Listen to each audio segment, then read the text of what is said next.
Well, I told you before I'm a busy girl. Jesus.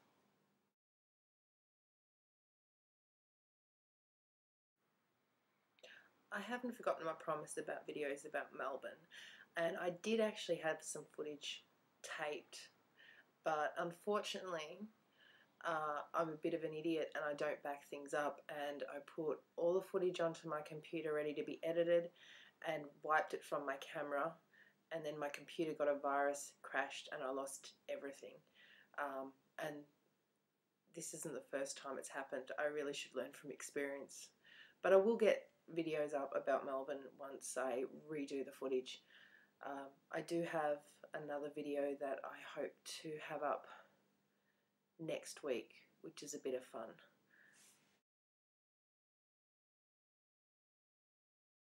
Gee, thanks guys, so sweet of you. So what I've been doing recently, obviously working, and I've been doing a lot of writing as well for my band, The Wait and the Sea, and we recorded a new song just yesterday. It's just a demo, and we may be putting it on our MySpace, maybe. The boys are trying to talk me into it because I'm not happy with my vocals entirely, and the drum track that we've got underneath is basically an old organ drum track, and it kind of, yeah, it doesn't end the song very well. We're going to record it properly for an EP eventually. So go and check us out there. I think you might like it. If you don't, I don't care. Just pretend you like it instead.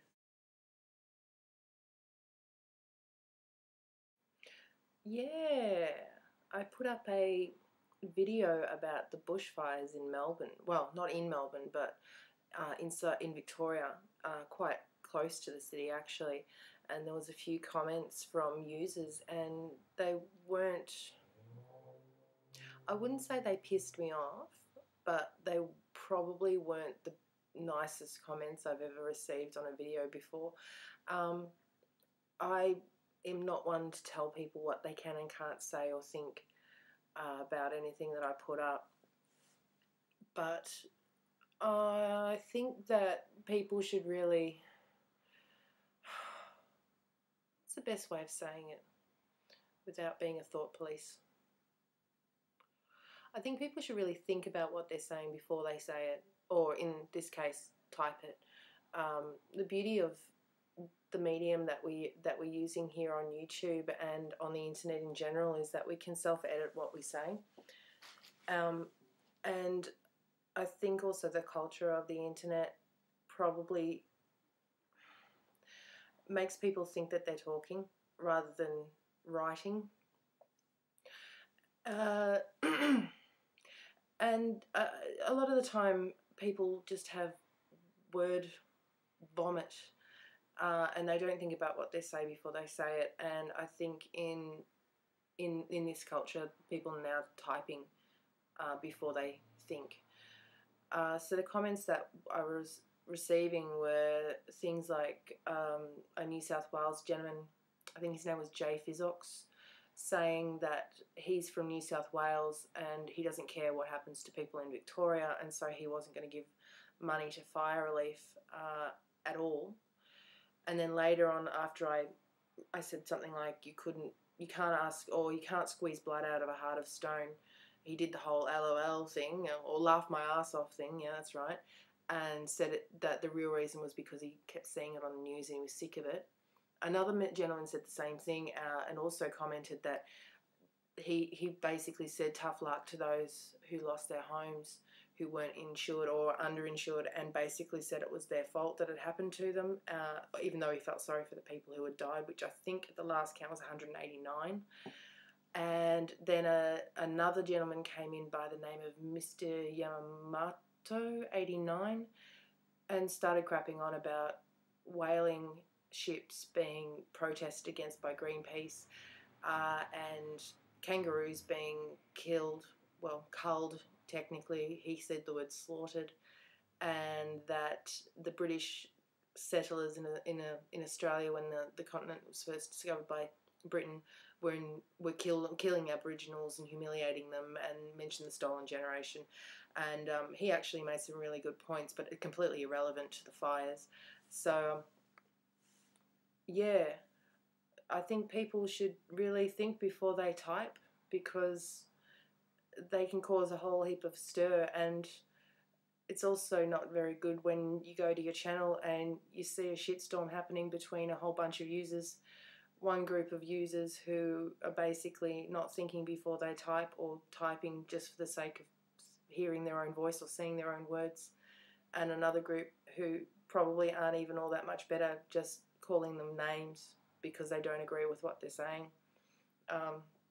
It'd be nice if we could all live in a nice, pleasant society. Obviously, everybody has a difference of opinion, and it's a good thing that we can express our differences and our opinions. But I don't know. We're all I assume that all of us are articulate adults, and it would be nice if people could, speak correctly, say what they mean, think about what they say before they say it, and have no regrets of what they actually put into a site.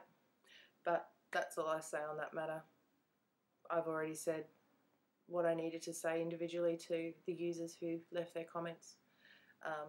If you probably notice, I do comment back in my comment section. There's a lot of YouTubers out there that don't.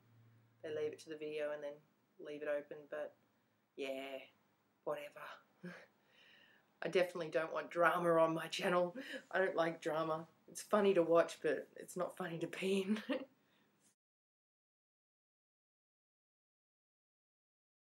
Yeah, it's about that time, I think. But before I go, I have a little challenge for international viewers out there.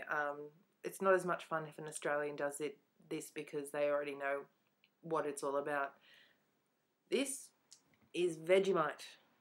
It's the national food. It's basically a yeast extract, and the legend is that it is a byproduct of beer fermentation.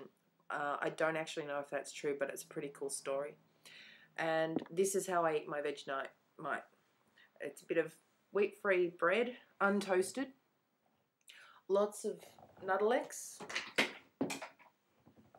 which is a vegan nut spread, basically margarine, and a bit of Vegemite on the toast.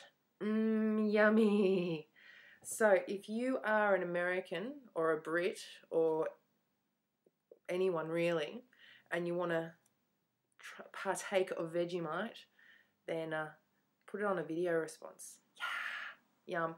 Yeah. Also weird. I also eat my bread by ripping it apart before I eat it. I've done it since I was a kid. I don't know why.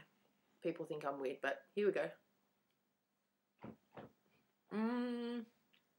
I'm a happy little Vegemite. Peace to you.